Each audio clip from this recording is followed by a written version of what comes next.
السلام علیکم، کیسے ہیں آپ سب؟ میں امید کرتی ہوں آپ سب ٹھیک ہوں گے، خیریت سے ہوں گے۔ تو ناول پڑھ رہے تھے پری زاد اور اس کے رائٹر ہیں ہاشم ندیم۔ ناول کافی انٹرسٹنگ ہوتا جا رہا ہے، تو آپ کائنڈلی پلیز ساتھ جڑے رہیے گا۔ تو آج ہم اس کے ایپیسوڈ 10 کا آغاز کرتے ہیں۔ کمالی پلٹ کر جانے لگا۔ میں اچانک اس سے پوچھ بیٹھا، کمالی، تم نے کبھی کسی سے محبت کی ہے؟ کمالی نے چونک کر میری طرف دیکھا۔ ہاں سر، بڑا زوردار عشق چلا تھا نوجوانی میں، مگر انجام بہت برا ہوا آخرکار۔ میں نے گھبرا کر پوچھا، کیوں، کیا ہوا تھا؟ کمالی نے لمبی سی سانس بھری۔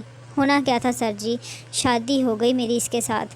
آج وہ میرے 4 بچوں کی ماں ہے۔ سارا عشق بھاپ بن کر اڑ گیا۔ گھریلو روزمرہ خرچوں، بچوں کی فرمائشوں اور فیسوں نے کمر توڑ کر رکھ دی۔ ساری محبت ہوا ہو گئی۔ کمالی اپنے دکھڑے سنا کر چلا گیا، اور میں بیٹھا سوچتا رہا کہ ہم نادان انسان ابھی تک یہ بھی نہیں طے کر پائے کہ محبت کو پا لینا بڑا حادثہ ہے کہ اس کا کھو جانا بڑا آسان ہے۔ کیا شے ہے یہ محبت؟ ہم مبتلا ہوں یا غیر مبتلا، یہ محبت ہر پل ہمارے آس پاس کنسویاں لیتی ہے اور ہماری سرگوشیاں سنتی رہتی ہے، تاکہ ہمارے خلاف پھر کوئی بھرپور سازش رچا سکے۔ میری یہ حسن پرستی بھی تو ستمگر کی ایک سازش تھی۔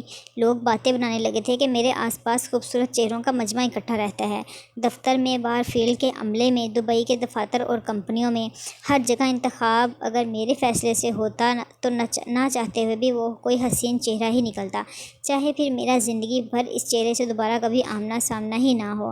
مگر لوگوں کو یہ بات کیوں سمجھ نہیں آتی کہ جس طرح ہم میں سے کچھ صفائی پسند ہوتے ہیں، کچھ نفاست پسند، کچھ کو نازک اشیاء پسند آتی ہیں اور کچھ خوشبوؤں کے رسیا ہوتے ہیں، اسی طرح میں حسن پرست تھا۔ اور بس اگلے روز مجھے سائٹ ایریا والی فیکٹری کے مینیجر نے بتایا کہ ماجد کو اس کی قابلیت کے حساب سے کسی دفتری کام پر لگا دیا گیا ہے اور تنخواہ بھی معقول طے کر دی گئی ہے۔ رات کو ایک میٹنگ سے واپسی پر گھر آتے آتے بہت دیر ہو گئی۔ سڑکیں سنسان ہو چکی تھیں۔ رات کو جانے پہچانے راستے بھی کسی اجنبی کی طرح ہمارا استقبال کرتے ہیں۔ لوگ سمجھتے ہیں دن پوشیدہ گوشوں کو اپنی روشنی سے اجال کر ان کی شناخت ظاہر کرتا ہے، مگر نہ جانے کیوں مجھے ایسا لگتا ہے جیسے لوگوں، جگہوں، چیزوں اور چہروں کی اصل پہچان رات کے اندھیرے میں ہی ہوتی ہے۔ ڈرائیور نے میری بوریت کے خیال سے گاڑی کا FM ریڈیو چلا دیا۔ یہ FM ریڈیو بھی ایک اچھا فرار ہے لمبے راستوں کو مختصر کرنے کا۔ FM کا DJ یا کمپیئر اگر پڑھا لکھا اور زندگی سے شناسا ہو تو ہماری تنہائی بانٹ لیتا ہے۔ اس روز بھی وہ میزبان میں تنہائی بانٹنے کے لیے شعر اور ادب کی باتیں کر رہی تھی۔ میں بے دھیانی میں بیٹھا اس کی میٹھی باتیں سن رہا تھا کہ اچانک اپنی نظم کے 2 بول سن کر زور سے چونک اٹھا۔ میزبان کی آواز سناٹے میں گونج رہی تھی، جی ہاں، یہی ہے میری پسندیدہ نظم کا عنوان۔ اگر کبھی تم کو مجھ سے نفرت ہو جائے تو ان راستوں سے نفرت مت کرنا جن پر کبھی ہم ایک ساتھ چلے تھے۔ رات کے اندھیرے میں خود اپنی نظم اس FM کی میزبان کی زبانی سن کر نہ جانے کیوں میری اپنی ہی پلکیں نم ہونے لگیں۔ میزبان کہہ رہی تھی، جی سامعین، یہ تھی میری سب سے پسندیدہ شاعری کی وہ نظم جسے میں اکثر گنگناتی ہوں، مگر مجھے اس شاعر سے ایک گلہ بھی ہے۔ میں اس یونیورسٹی کے ایک جونیئر طالب علم ہوں، جہاں میرے ایک محترم سینئر پری زاد صاحب نے یہ ساری نظمیں لکھیں، مگر پھر نہ جانے انہوں نے شاعری سے سنیاس کیوں لے لیا۔ اگر خوش قسمتی سے وہ اس وقت میرا پروگرام سن رہے ہیں تو ان سے میری اور میرے اس ادبی پروگرام کے ہزاروں سامعین کی بس یہی ایک چھوٹی سی خواہش ہے کہ وہ لفظوں سے اپنا ناطہ نہ توڑیں۔ اب آپ سے آپ کی میزبان قرۃ العین بخاری اجازت چاہتی ہیں۔ کل پھر رات 11 بجے آپ کے پسندیدہ پروگرام بزم ادب کے ساتھ اینی حاضر ہوگی۔ تب تک آپ اپنا بہت سارا خیال رکھیے گا۔ شب بخیر۔ میں پروگرام سننے میں اس قدر مگن تھا کہ مجھے پتہ ہی نہیں چلا کہ ہم کب گھر پہنچے۔ رات بھی بستر پر کروٹیں بدلتے ان گنت سوچوں میں گزری۔ مجھے اپنے ایک اردو کے استاد کی بات ہمیشہ یاد رہتی تھی کہ لفظ اپنے خالق کا ہمیشہ پیچھا کرتے ہیں، اس کی پہچان بن کر ہمیشہ کے لیے وقت کی کسی لہر میں امر ہو جاتے ہیں۔ مگر میں نہیں جانتا تھا کہ میری ٹوٹی پھوٹی شاعری اور بے بسی کے عالم میں لکھی چند نظمیں میری یونیورسٹی کے سالانہ رسالے میں چھپ کر یوں امر ہو جائیں گی اور اتنے برس بعد بھی میری شناخت بنی رہیں گی۔ اگلے روز دفتر پہنچا تو یونیورسٹی سے احمد صاحب پہلے ہی آئے بیٹھے تھے اور کافی خفا بھی نظر آ رہے تھے، کیونکہ میں کسی نہ کسی بہانے ان کی تمام تقریبات کی دعوت نامے ٹالتا آیا تھا۔ اسی شام یونیورسٹی کے بزم ادب کی سالانہ انعامات کی تقریب تھی اور وہ پہلے ہی زبردست کارڈ پر میرا نام بھی مہمان خصوصی کے طور پر درج کروا کر آدھی یونیورسٹی کو بانٹ بھی آئے تھے۔ میں نہ کرتا ہی رہ گیا، لیکن وہ دھمکی دے گئے کہ اگر آج بھی میں نے تقریب میں شرکت نہیں کی تو وہ آئندہ کبھی مجھ سے بات نہیں کریں گے۔ اب میں انہیں کیسے بتاتا کہ اتنے بہت سارے لوگوں کے سامنے اسٹیج پر بیٹھنے اور ان کے سامنے کچھ بولنے کے خیال سے ہی میرے پسینے چھوٹنے لگتے ہیں۔ وہی چبھتی ہوئی نظریں جو مجھے اپنے چہرے کے آر پار ہوتی ہوئی محسوس ہوتی ہیں، وہی دبی دبی سرگوشیاں، طنزیہ مسکراہٹیں۔ کاش احمد صاحب میرے اس دل ناکارہ کی حالت سمجھ سکتے، مگر یہ ہو نہ سکا، اور ٹھیک شام 5 بجے اسٹیج کے ڈائس پر میرا نام پکارا گیا تو میں نظریں جھکائے مائک کے سامنے جا کھڑا ہوا۔ اچھی بات یہ تھی کہ حال میں تماشائیوں کی جانب روشنی ملگجھی سی تھی، اس لیے مجھے طلباء کے چہرے صاف دکھائی نہیں دے رہے تھے، اور ویسے بھی اسٹیج کا فاصلہ پہلے رو کی کرسیوں سے کافی زیادہ تھا۔ اپنا سانس درست کرنے کے بعد مجھے چند لمحے مزید لگ گئے۔ میری آواز خود بھی مجھے اجنبی سی لگی۔ طلباء اور دیگر عملہ انہماک سے میری بات سن رہا تھا۔ میں کوئی شاعر مقرر یا لیڈر نہیں ہوں، بس کچھ مہربانوں کی محبت مجھے یہاں تک کھینچ لائی ہے، اور میری اس درسگاہ کا مجھ پر جو حق ہے وہ مجھے ہمیشہ اس چار دیواری سے جوڑے رکھتا ہے۔ میں احمد صاحب اور ان تمام اساتذہ کا شکر گزار ہوں جنہوں نے سالانہ شمارے میں میرا تعارف اور چند پرانی نظمیں چھاپ کر میری کچھ بوسیدہ اشعار کو زندہ رکھا۔ یہ شعر دراصل شعر نہیں، میرے دل کی نظر ہیں، میری اپنے آپ سے کی گئی کچھ باتیں ہیں جو کبھی صفحے پر آ جائیں تو آپ لوگوں سے بانٹ لیتا ہوں۔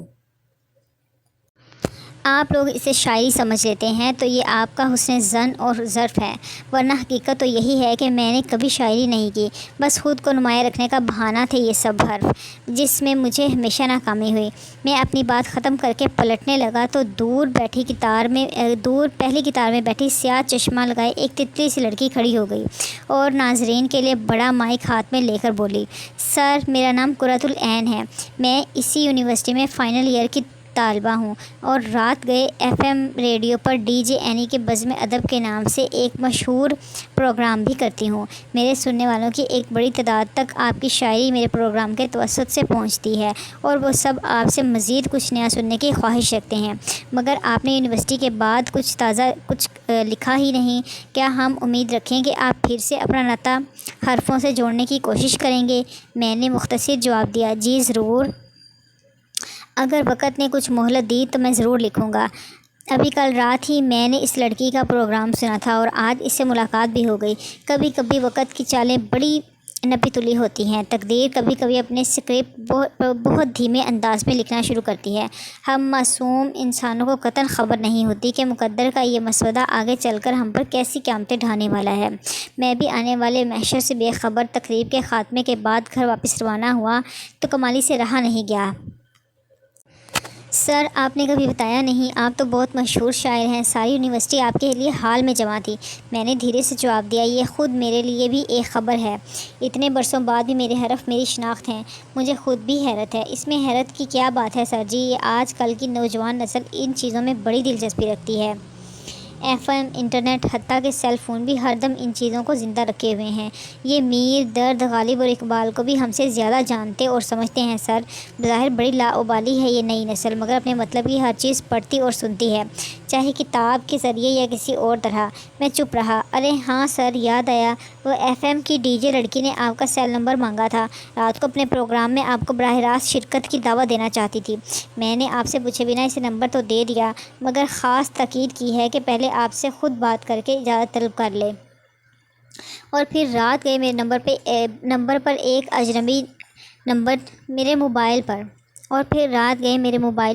اجنبی نمبر جگمگانے لگا۔ تیسری کال پر مجبوراً مجھے فون اٹھانا پڑا۔ دوسری طرف وہی تھی۔ معاف کیجیے گا سر، شاید آپ کے مینیجر نے آپ کو میری درخواست نہیں پہنچائی۔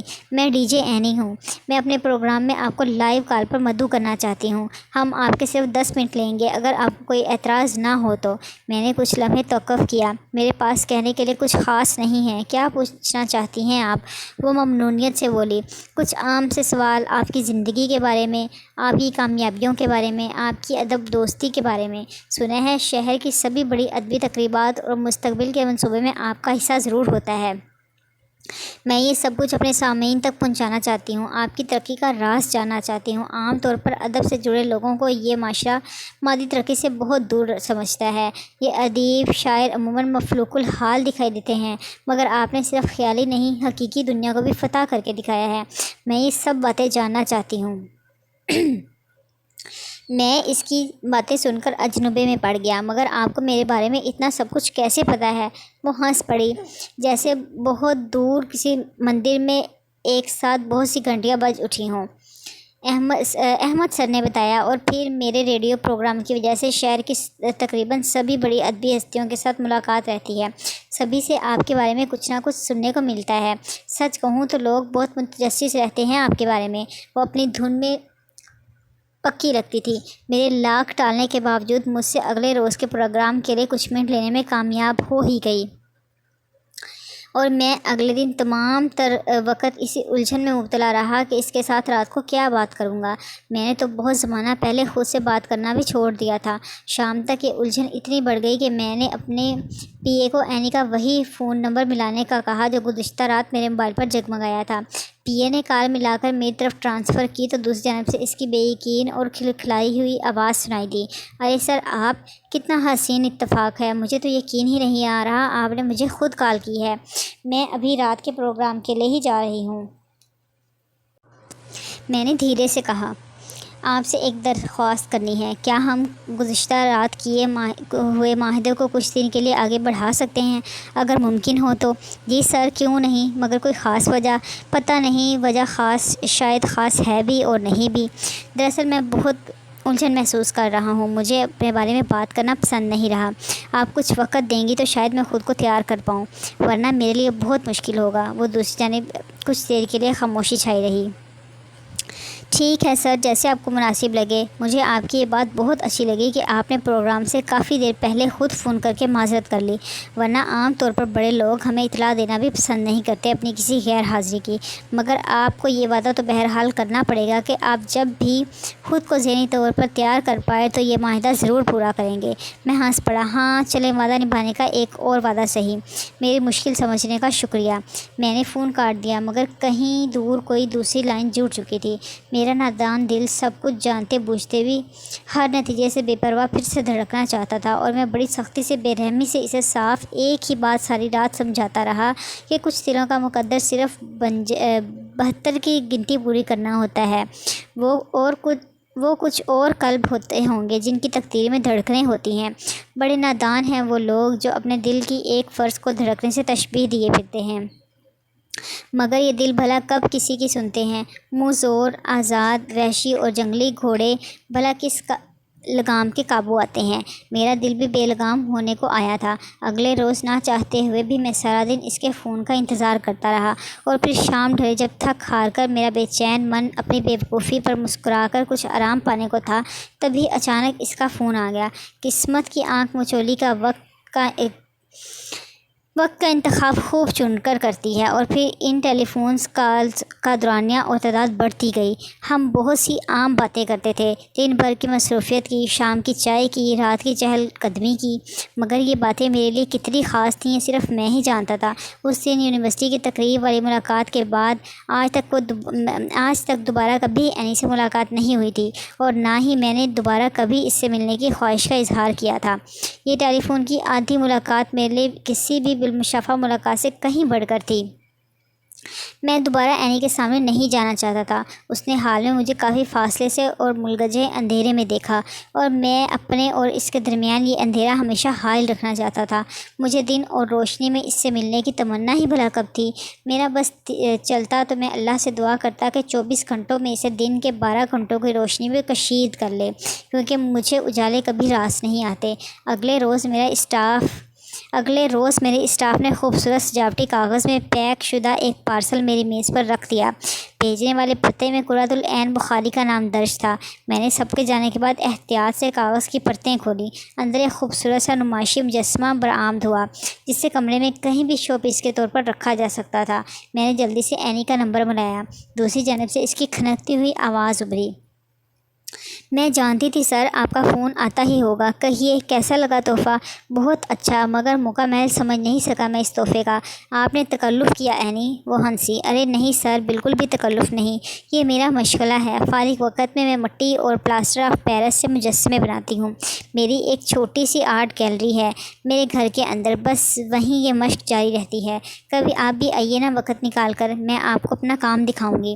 میں بولتے بولتے اٹک سا گیا۔ ہاں کیوں نہیں، مگر آپ اور کیا کچھ کرتی ہیں؟ ایک ہی بار اپنے سارے ہنر بتا دیں۔ کبھی کبھی حیرت در حیرت بھی نقصان دہ ثابت ہوتی ہے دوستوں کے لیے۔ میری بات سن کر وہ شرما سی گئی۔ نہیں، مجھ میں بھلا کیا ہنر ہوگا، بس وقت کاٹنے کے بہانے تلاشتی ہوں۔ بات آئی گئی ہو گئی، مگر میرا بھولا من اس لڑکی کے ہنر کا شکار ہوتا گیا۔ دل موہ لینا بھی تو ایک ہنر ہے، شاید دنیا کا سب سے بڑا ہنر، اور میں اس کاریگری سے خود کو بچا نہیں پا رہا تھا۔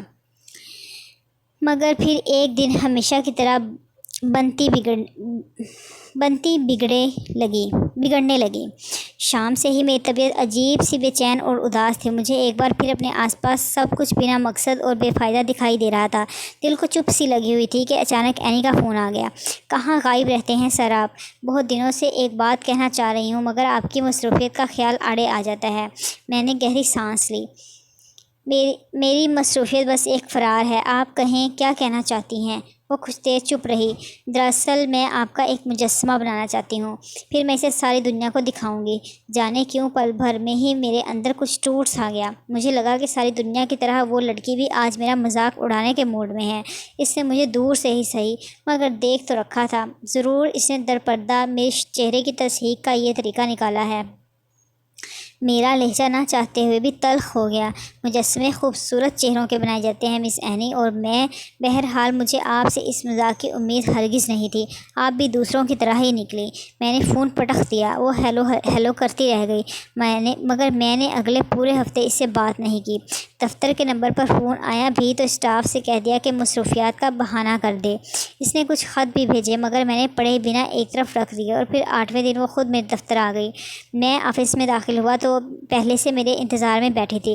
ہمیشہ کی طرح آج بھی سیاہ چشمہ اس کے گورے رنگ پر پہرا جمائے بیٹھا تھا۔ وہ بولی تو اس کی آواز رندھیا سی گئی، جیسے وہ بہت دیر روتی رہی ہو۔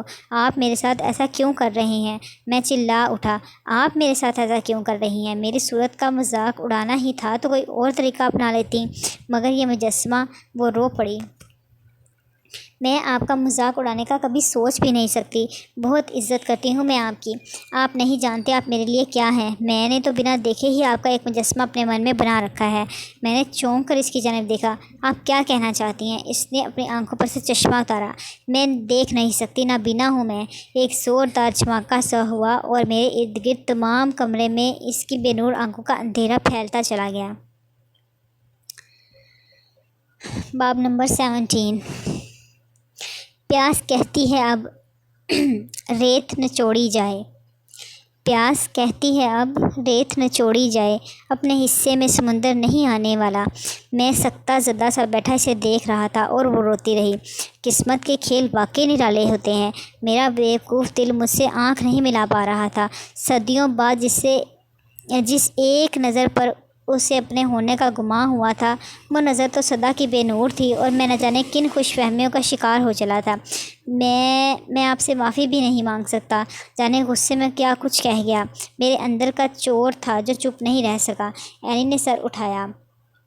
آپ ایسا کیوں سمجھتے ہیں؟ میں نے آپ کو ہمیشہ آپ کے لفظوں کے آئینے میں دیکھا ہے، اور میں نہیں مانتی کہ اتنی خوبصورت سوچ رکھنے والا شخص بدصورت ہو سکتا ہے۔ دوبارہ ایسی بات کبھی نہ کہیے گا۔ میں نے دکھ سے اس کی طرف دیکھا۔ میرے کہنے یا نہ کہنے سے حقیقت بدل نہیں جائے گی۔ سچ وہی ہے جو میں آپ کو بتا چکا ہوں۔ اس داغدار چہرے کا مجسمہ بنا تو بات آج تک صرف میرے ارد گرد والوں کے علم میں ہے، کل سارے شہر میں پھیل جائے گی، اور لوگ مذاق اڑائیں گے کہ یہ پریزاد کو کیا سوجی۔ یعنی نے اپنا چشمہ دوبارہ اپنی آنکھوں پر لگایا اور کھڑی ہو گئی۔ میں دیکھ نہیں سکتی، اپنی انگلیوں کے پوروں سے چیزوں کو چھو کر انہیں مٹی کے مجسموں کے قلب میں ڈھالتی ہوں، مگر آپ کو دیکھنے کے لیے مجھے اپنے پوروں کی مدد کی ضرورت بھی نہیں ہے پری ذات، آپ کے لفظ خود آپ کا تعارف ہیں۔ میں نے ایک گہری سانس لی۔ دل کے بہلانے کو غالب یہ خیال بھی اچھا ہے، مگر میری تم سے اب بھی یہی درخواست ہے کہ یہ خیال اپنے دل سے نکال دو قرۃ العین۔ وہ پلٹنے سے پہلے ایک لمحے کے لیے رکی۔ میں اپنی گیلری میں آپ کا انتظار کروں گی پری ذات۔ وہ پلٹ کر چلی گئی اور میرے کمرے میں صرف اس کی خوشبو رہ گئی۔ آج میں نے پہلی بار اسے آپ نہیں تم کہا، اور اس نے پہلی بار مجھے سر یا صاحب نہیں صرف پری ذات کہہ کر پکارا تھا۔ یہ طرز تخاطب اور القابات بھی تو ہمارے اندر کے بدلے رویوں اور رشتوں کا ایک اظہار ہوتے ہیں۔ دل کی میٹھی بولیاں اور اپنے القاب خود طے کرتی ہیں۔ اگلے شام میں جھجکتے قدموں کے ساتھ اینی کے گھر کے دروازے پر کھڑا تھا۔ گھر کے نچلے حصے میں اینی اور اس کی ماں رہتے تھے، جبکہ اوپر والا حصہ انہوں نے کسی چھوٹے خاندان کو کرائے پر دے رکھا تھا۔ اینی کے والد کافی عرصہ پہلے خالق حقیقی سے جا ملے تھے، اور اب یہی کرایہ ان کی ماں بیٹی کی گزر بسر کا ذریعہ تھا۔ گھر کے پچھلے حصے میں اینی نے اپنے لیے ایک چھوٹی سی آرٹ گیلری بنا رکھی تھی۔ مجسمہ سازی شروع کرنے سے پہلے اینی نے اپنی نازک مہکتی انگلیوں سے میرے چہرے کو مختلف زاویوں سے ٹٹول کر دیکھا۔ ٹھنڈے اور بے پناہ سکون کا ایک سمندر اس کے پوروں کے لمس سے میرے سارے وجود کی گہرائیوں تک سرایت کر گیا۔ میری جھلستی ہوئی تپتی روح کو جیسے خنک برف کا نخلستان سا مل گیا، میری تمام عمر کی ریاستوں کا حاصل، وہ اس کے ہاتھوں کا مہربان لمس۔ اینی نے کام شروع کیا۔ میں چپ چاپ بیٹھا دیکھتا رہا۔ اس نے مجھے بتایا کہ اسے مجسمہ بنانے میں 3-4 دن لگیں گے۔ میرا جی چاہا کہ میں اس سے کہوں کہ 3-4 صدیاں کیوں نہیں۔ میری زندگی میں وہ پہلی مہوش تھی جس خوش ادا کی اتنی قربت اور نزدیکی مجھے شرمندہ اور پریشان نہیں کر رہی تھی، کیونکہ اتنے قریب موجود ہوتے ہوئے بھی دوسروں کی طرح اس کی نظریں میرے چہرے کے آر پار نہیں ہو رہی تھیں، نہ ہی مجھے دیکھ کر اس کے چہرے پر کوئی مخصوص طنزیہ مسکراہٹ ابھری تھی۔ عام طور پر جیسے ہی کوئی میری طرف نظر بھر کر دیکھتا، میری نظر اگلے ہی پل خود بخود جھک جایا کرتی تھی، لیکن اینی کے کومل چہرے کو گھنٹوں دیکھتے ہوئے مجھے ذرا سی بھی جھجک محسوس نہیں ہوتی تھی، کیونکہ مجھے اس سے نظر ملنے کا ڈر نہیں تھا۔ کتنی بڑی آزادی تھی یہ میرے لیے، یہ کوئی مجھ جیسوں سے پوچھے۔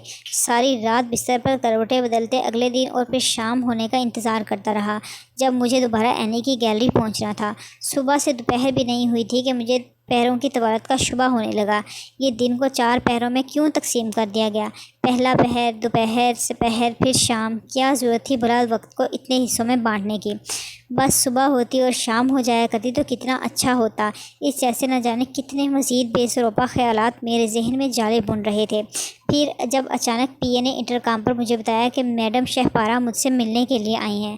میں شہپارہ کو اپنے دفتر میں پا کر کچھ حیران سا تھا۔ میرے لیے وہ آج بھی پرانی والی لبنہ تھی، وہ کچھ پریشان دکھائی دے رہی تھی۔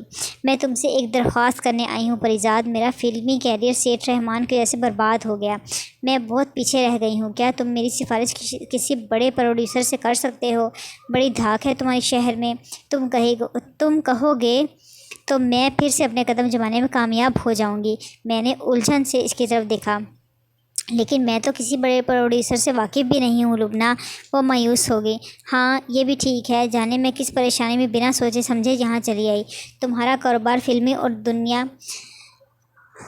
دنیا سے بالکل جدا ہے۔ وہ واپس جانے کے لیے پلٹی۔ میں نے اسے آواز دے کر روک لیا۔ ٹھہرو لبنہ، تم چاہو خود تمہاری فلم میں سرمایہ کاری کر سکتا ہوں۔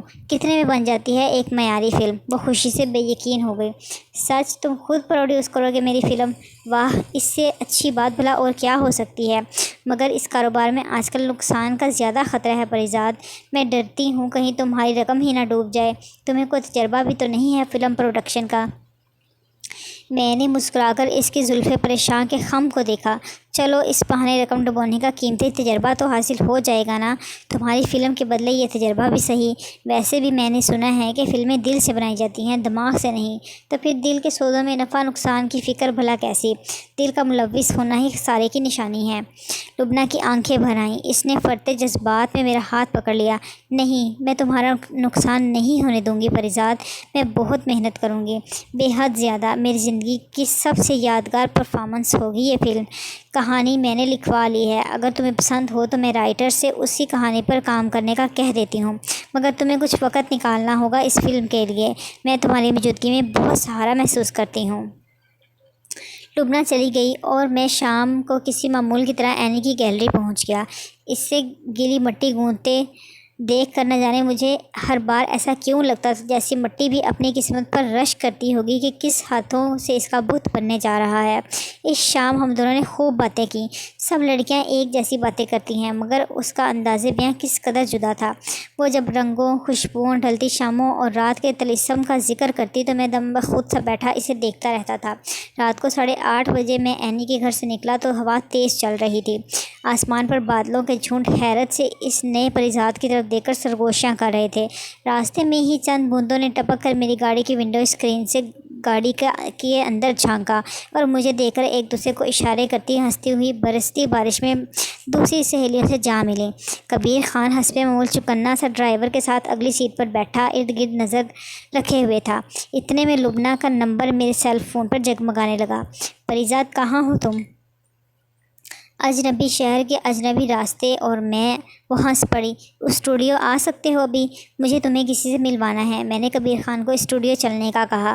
ہم ویران سے فلم اسٹوڈیو کے گیٹ پر پہنچے تو چند عجیب سے حلیے والی عورتیں اور مرد ہمیں اندر گھومتے نظر آئے۔ عجیب سی اداسی اور ویرانی چھائی ہوئی تھی سارے ماحول پر، جیسے کوئی سوگ برپا ہو۔ ہم ڈائریکٹر کے کمرے میں داخل ہوئے تو وہاں پہلے سے کچھ لوگ موجود تھے۔ کبیر کا حلیہ اور کاندھے سے لٹکا پسٹل دیکھ کر وہ سب کچھ جذبت سے ہو گئے۔ میں نے کبیر کو باہر انتظار کرنے کا کہا، مگر میں جانتا تھا کہ دروازے کے باہر ہی جمع کھڑا رہے گا۔ نئی جگہ اور نئے ماحول میں وہ سائے کی طرح میرے ساتھ رہتا تھا۔ لبنہ نے ڈائریکٹر کے اور باقی لوگوں سے میرا تعارف کروایا۔ ایک جانب کونے میں ایک بوڑھا شخص ہارمونیم سامنے رکھے بیٹھا تھا اور اس کی آڑ میں سمٹی سمٹائی ایک شرمیلی سی لڑکی چھوئی موئی سی بنی بیٹھی تھی، جو اس دفتر کے ماحول سے بالکل میل نہیں کھا رہا تھا۔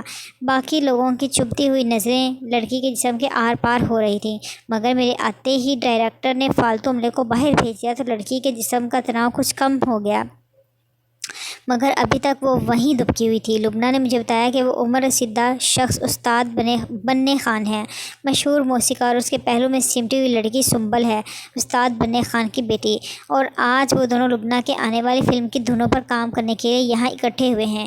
ڈائریکٹر ایک پکی عمر کا تیز ترار سا بندہ تھا جسے فلم ملنے کی بے حد خوشی تھی، لیکن اندر کہیں کوئی بے یقینی بھی اسے کھائے جا رہی تھی۔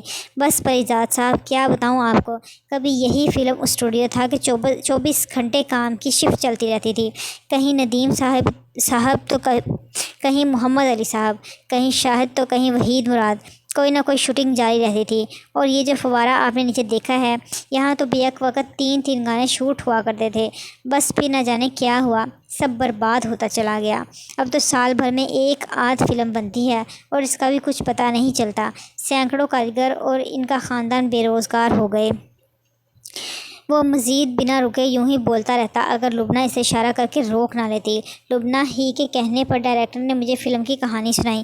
بنیادی پلاٹ محبت کی کہانی پر مرکوز تھا۔ میں نے کہیں پڑھا تھا کہ دنیا میں صرف 3 یا 4 کہانیاں ہی پائی جاتی ہیں، باقی ساری کہانیاں انہی کہانیوں میں سے جنم لیتی ہیں، اور مجھے یہ پڑھ کر ذرا بھی حیرت نہیں ہوئی کہ 3-4 کی جگہ اگر صرف ایک محبت کی کہانی ہوتی تو بھی اس کائنات کے لیے کافی تھی۔ درمیان میں ڈائریکٹر ہمیں گانے کی سچویشن اور مقام بھی بتا رہا تھا، اور کہانی کے اختتام پر استاد بننے خان اپنا ہارمونیم اٹھائے کمرے کے وسط میں بیٹھ گئے۔ سنبل بھی استاد کے ساتھ سمٹ کر بیٹھ گئی اور استاد نے راگ چھیڑ دیا۔ لڑکی کی آواز واقعی سریلی تھی اور گلے میں بلا کا لوچ تھا۔ وہ گانے کے 2 بول دہراتی اور پھر گھبرا کر میری طرف اپنی ہرنی جیسی آنکھیں پھاڑ کر دیکھتی کہ میں دلچسپی لے رہا ہوں یا نہیں۔ فن کو ہمیشہ ستائش کی تمنا ہوتی ہے، اور شاید فنکار کو اپنے قدردانوں کی نظریں پڑھنے کا فن آتا ہے۔ جب بارش کی پہلی بوند گرے تم چلے آنا، میرا سندیسہ ملے نہ ملے تم چلے آنا۔ باہر برستی بارش کے جلترنگ کے ساتھ مل کر استاد بننے خان کے سر اور سنبل کی رسیلی آواز ایک عجیب سا ماحول پیدا کر رہے تھے۔ استاد نے مجھے بتایا کہ اس کی بیٹی نے BA کر لیا ہے، مگر اب وہ اسے اپنے آبائی فن میں متعارف کروانا چاہتا ہے۔ یہ ان کی خوش قسمتی ہے کہ شاہپارہ بیگم نے انہیں اپنی نئی فلم میں موقع دینے کا وعدہ کیا ہے، مگر یہ سب میری منظوری پر منحصر ہے۔ استاد قسم پرسی کا پیکر تھا اور اس کی بیٹی کی خستہ حالی ان دونوں کی حالت بھی پوری طرح بیان کر رہی تھی۔ مجھے وہ ایک وفادار آدمی لگا جسے یقیناً کسی بہت بڑی مجبوری نے یوں بیٹی کو فلم انڈسٹری کے ماحول میں بطور گلوکارہ متعارف کروانے پر اکسایا ہوگا۔ جب استاد نے لجاجت سے مجھ سے پوچھا کہ کیا مجھے ان باپ بیٹی کا فن پسند آیا ہے کہ نہیں، تو میرے لب کپ کپا سے گئے۔ یہ آپ کیسی بات کر رہے ہیں؟ مجھے تو ٹھیک طرح سے سننا بھی نہیں آتا۔ میں بھلا آپ کے فن کی جانچ کیسے کر سکتا ہوں؟ آپ کی ریاضت اور محنت نے آپ کو اس مقام پر پہنچایا ہے، اور کوئی ہنرمند ہی آپ کو صحیح داد دے سکتا ہے۔ استاد بننے خان کی آنکھیں نم ہونے لگیں۔ لبنہ نے موضوع بدل دیا۔ آپ بھی کن باتوں میں پڑ گئے ماسٹر جی؟ پریزاد کی یہ پہلی فلم ہے۔ استاد بننے خان نے میرا ہاتھ پکڑ کر اپنی آنکھوں سے لگایا۔ ہاں، پر ادب والے ہیں، شاید اس لیے آج اس مقام پر ہیں۔ میں نے لبنہ سے دبے لفظوں میں دوبارہ کہا کہ وہ ان تمام فیصلوں کی خود مختار ہے، مجھے ان بکھیڑوں سے دور ہی رکھے، مگر وہ نہیں مانی اور اگلی رات کے لیے پھر سے فلم کی دوسری بیٹھک رکھ دی گئی۔ ہم لوگ چائے پی کر رخصت ہونے لگے تو گیٹ کے قریب میں نے استاد بننے اور سنبل کو سڑک کنارے انتظار کرتے دیکھا۔ میں نے شیشہ نیچے کر کے پوچھا تو پتہ چلا کہ رکشہ یا ٹیکسی کے انتظار میں کھڑے ہیں۔ ان کے لاکھ انکار کے باوجود میں نے انہیں گاڑی میں بٹھا لیا۔ بارش تیز تر ہو چکی تھی۔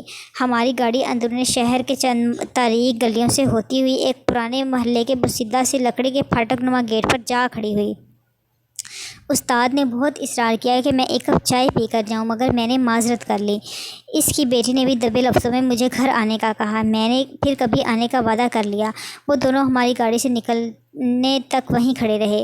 اگلی شام میں ٹھیک 4 بجے اینی کی گیلری میں اس کے سامنے بیٹھا تھا، جیسے ایک پڑھاکو بچہ ٹھیک وقت پر اپنی جماعت پر پہنچ کر سبق سنانے کے لیے اپنی باری کا انتظار کرتا ہے۔ میں نے اینی کو فلم کے بارے میں بتایا تو وہ خوشی سے چلائی، فلم! واہ پریزاد، میں آپ کی فلم کی آرٹ ڈائریکٹر بنوں گی، ساری سجاوٹ میں طے کروں گی، ہر سیٹ پر میری بنائی ہوئی مورتیاں ہوں گی، ٹھیک؟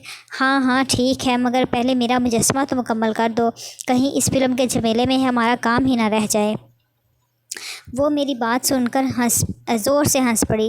سناٹے میں یکلخت بہت سے جھرنے پھوٹ پڑے۔ میں سحر زدہ سا بیٹھا اسے کام کرتے دیکھتا رہا۔ زندگی بس اسی دورانیے کا نام ہوتی تو کتنا اچھا ہوتا، مگر ہر اچھے وقت کی طرح یہ پل بھی پل بھر میں کٹ گئے اور مجھے اٹھنا پڑا۔ واپسی پر میں نے ڈرائیور کو گاڑی اسٹوڈیو کی جانب موڑنے کا کہا تو کبیر اپنے چہرے کے تاثرات چھپا نہیں پایا۔ صاحب اجازت دو تو ایک بات بولوں؟ میں نے چونک کر اسے دیکھا۔ ہاں بولو۔ وہ اگلی سیٹ پر اپنی جگہ بیٹھے بیٹھے ذرا سا کسمسایا۔ صاحب، فلم اسٹوڈیو کا علاقہ محفوظ نہیں، 1000 دوست 1000 دشمن ہوتا ہے بندے کا۔ میں نے چونک کر کبیر کی طرف دیکھا۔ وہ تبھی اپنی زبان کھولتا تھا جب اسے ضرورت محسوس ہوتی تھی۔ میں جانتا تھا میری وجہ سے شہر میں بہت سوں کی ترقی رک چکی ہے۔ ہر بڑا ٹینڈر میرے نام سے کھل رہا تھا۔ میری دولت کا مقناطیس اپنے جوبن پر تھا، جو مایا کا کوئی بھی ذرہ اپنے سے دور جانے نہیں دیتا تھا، اور یقیناً یہ بات بہت سو کو کھلتی ہوگی۔ گاڑی اسٹوڈیو کے احاطے میں داخل ہوئی تو حسب معمول چند آوارہ کتوں نے ہمارا استقبال کیا۔ ڈائریکٹر کے کمرے میں نشست جمی ہوئی تھی۔ استاد بننے اور سنبل نے تیار کردہ دھنوں پر گیت گنگنائے، مگر شاعری کچھ عامیانہ سی لگی مجھے۔ لبنہ نے میری بے چینی بھانپ لی۔ پریزاد، تم خود کیوں گیت نہیں لکھتے اپنی فلم کے لیے؟ سنبل نے شاعری کے ذکر پر چونک کر میری طرف دیکھا۔ میں نے جلدی سے نفی میں سر ہلایا۔ نہیں، مجھے فلمی شاعری کا بالکل تجربہ نہیں۔ بہتر ہے ہم کسی مستند فلمی شاعر سے گیت لکھوا لیں۔ سنبل نے اپنے باپ کی طرف دیکھا اور جھجک کر بولی، اگر آپ لوگ اجازت دیں تو ہمارے محلے میں ہی ایک بہت اچھے شاعر رہتے ہیں، دنیا داری سے ناتا نہیں، مگر ضرورت مند بھی ہیں، ہو سکے تو۔ وہ کہتی چپ ہو گئی۔ ڈائریکٹر نے منہ بنایا۔ دیکھ لیں گے اسے بھی، کون سا ساحل لدھیانوی یا مجروح سلطان پوری چھپا بیٹھا ہے اس کے اندر۔ لبنہ شاعری میں دیر کی وجہ سے کچھ پریشان سی دکھائی دے رہی تھی۔ میں نے بننے خان سے کہا کہ ہم ابھی چل کر مل لیتے ہیں اس شاعر سے۔ ڈائریکٹر بوکھلا سا گیا۔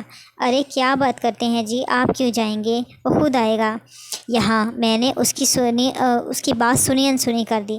ہم اسٹوڈیو سے باہر نکل رہے تھے کہ اچانک چند لوگ شاہ جی کہتے ہوئے ایک خوش لباس شخص کی طرف لپکے۔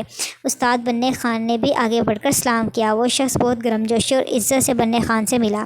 گاڑی آگے بڑھی تو بننے خان نے مجھے بتایا، یہ سید نور صاحب ہیں۔ پاکستان کی فلم انڈسٹری اب انہی کے دم سے قائم ہے، آج کل بڑی اچھی فلم بنا رہے ہیں مجاجن۔ گاڑی بنے خان کے اندھیرے محلے میں پہنچی تو میں بھی باپ بیٹی کے ساتھ نیچے اتر آیا۔ چند گلیاں گزرنے کے بعد وہ دونوں باپ بیٹی ایک چھوٹے سے کچے مکان کے سامنے آ کر رک گئے۔ دستک کے جواب میں اندر سے کسی نے لرزتی آواز میں پوچھا، اندر آ جائیے صاحب، مزار کے دروازے پر دستک نہیں دی جاتی۔ میں سنبل اور بنے خان کے ساتھ اندر داخل ہوا تو چھوٹے سے برآمدے کے سامنے بنے واحد کمرے کے اندر لالٹین کی کمزور سی روشنی نے مٹیالہ اجالا پھیلا رکھا تھا۔ بنے اور سنبل کو دیکھ کر میزبان کی آنکھوں میں ایک چمک سی لہرائی۔ کبھی ہم خود کو کبھی گھر کو دیکھتے ہیں۔ وان کی چھلنگا سی چارپائی پر لیٹا کمزور سا نوجوان اٹھ بیٹھا۔ معاف کیجیے گا، کمرے میں ایک ہی کرسی ہے، لہٰذا وہ نہ جانے کیا کہہ رہا تھا جب میری نظریں اس کی چہرے سے چپک کر رہ گئیں۔ وہ بھی میری چبھتی نظریں محسوس کر کے میری جانب متوجہ ہو گیا اور پھر اس کی حالت بھی مجھ جیسی ہی ہو گئی۔ وہ بے تابی سے کھڑا ہو گیا اور لپک کر مجھے شانے سے پکڑ کر سرسراتی آواز میں بولا، پری زاد، یہ تم ہی ہو نا؟ میری آنکھیں نم ہونے لگیں۔ کیوں، یہ چہرہ دیکھ کر بھی نہیں پہچانا کیا؟ صرف لباس اور حلیہ بدلا ہے میرا، مقدر وہی لیے پھر رہا ہوں، دربدر ناساز۔ وہ روتے ہوئے مجھ سے لپٹ گیا۔ کہاں چلا گیا تھا یار؟ اپنے دوست کو بھی بلا دیا؟ بنے خان اور سنبل حیرت زدہ اور پریشان سے ہم دونوں کو گلے مل کر روتے ہوئے دیکھ رہے تھے۔ ہاں، وہ ناساز ہی تھا، میرے کالج کے دور کا واحد دوست، جس نے میرے اندر چھپی شاعری کی چنگاری کو ہوا دے کر شعلے میں تبدیل کر دیا تھا۔ سنبل نے جھجکتے ہوئے ناساز سے کہا، آپ انہیں جانتے ہیں؟ یہی فلم کے پروڈیوسر ہیں پری زاد۔ میں نے انہی کی فلم کے لیے نغمہ نگاری کے لیے کہا تھا آپ کو۔ ناساز حیرت سے مجھے ٹٹول کر دیکھ رہا تھا۔ یہ کیا انقلاب ہے پیارے، سب فتح کر لیا میرے شہسوار، تو واقعی فاتح نکلا۔ میں نے مسکرا کر اس کی طرف دیکھا۔ نہیں، اب بھی ہار رہا ہوں، بس سونا چاندی جمع ہوتا جا رہا ہے زاد راہ کے طور پر۔ دل اتنا ہی ویران اور نکارا ہے اب تک۔ وہ زور سے ہنسا۔ یہ نہ تھی ہماری قسمت کہ وصال یار ہوتا۔ بنے خان اور سنبل ہمیں باتوں میں مصروف دیکھ کر گھر سے چائے وغیرہ کا انتظام کرنے چلے گئے۔ ناساز کے گھر کی حالت دیکھتے ہوئے یہ اندازہ لگانا مشکل نہیں تھا کہ اس کے پاس شاید چائے کے پورے برتن بھی نہ ہوں۔ وہ پہلے سے بہت زیادہ کمزور اور لاغر لگ رہا تھا۔ وہ غور سے میری داستان سنتا رہا۔ اس کے آس پاس دعاؤں کا ایک انبار لگا ہوا تھا۔ یہ تم نے کیا حالت بنا رکھی ہے؟ کالج کا سب سے خوش پوش اور زندہ دل لڑکا بستر پر پڑا ہے، سب خیر تو ہے نا؟ وہ پھیکی سی ہنسی بولا اور کے ساتھ بولا، یاد ہے کالج کے دور میں ہم نے چھپ کر ہاسٹل میں VCR فلم دیکھی تھی، نمک حرام۔ اس میں وہ شاعر والا گیت ہم دونوں کتنا گنگنایا کرتے تھے، میں شاعر بدنام، میں چلا محفل سے ناکام، میں چلا تو بس یار۔ یہ شاعر جو ہوتے ہیں نا، یہ محفل سے ناکام ہی چلے جاتے ہیں۔ میں نے غور سے اسے دیکھا، اور یہ پھولوں جیسی لڑکی سنبل، یہ اس شاعر ناکام کی کیا لگتی ہے؟ اس نے ایک لمبی سی سرد آہ بھری۔ پگلی ہے، مزاروں کے در کھٹکھٹاتی ہے۔ اب دیکھو تمہیں پکڑ لائی ہے، اور اب بھی یہ تم ہی تھے کہ آ گئے۔ کوئی روایتی فلم پروڈیوسر ہوتا نا تو کبھی نہ آتا۔ اتنے میں باہر سین کے دروازے پر دستک ہوئی۔ میں نے ناساز کو لیٹے رہنے کا اشارہ کیا اور خود باہر نکل کر دروازہ کھولا تو سنبل چائے کے لوازمات لیے کھڑی تھی۔ آپ نے یہ سب تکلف کیوں کیا؟ میں کوئی مہمان تھوڑی ہوں سنبل، وہ رندھائی ہوئی آواز میں بولی۔ آپ اس سے بچا لیں پری زاد، آپ ہی اس سے بچا سکتے ہیں۔ ہمارا بہت سہارا اب آپ ہیں۔ میں نے حیرت سے اس کی طرف دیکھا۔ کیوں ایسا کیوں کہہ رہی ہو؟ کیا ہوا ہے ناساز کو؟ سنبل کی آنکھیں چھلک پڑیں۔ اسے کینسر ہے، اور ڈاکٹر کہتے ہیں کہ آخری سٹیج پر ہے اس کا کینسر۔ میرے پیروں تلے سے یکدم زمین سرک گئی۔ چلیں جی، اب تک کے لیے اتنا ہی۔ اپنا خیال رکھیے گا، دعا میں یاد رکھیے گا، باقی انشاءاللہ ہم کل پڑھیں گے۔ اللہ حافظ۔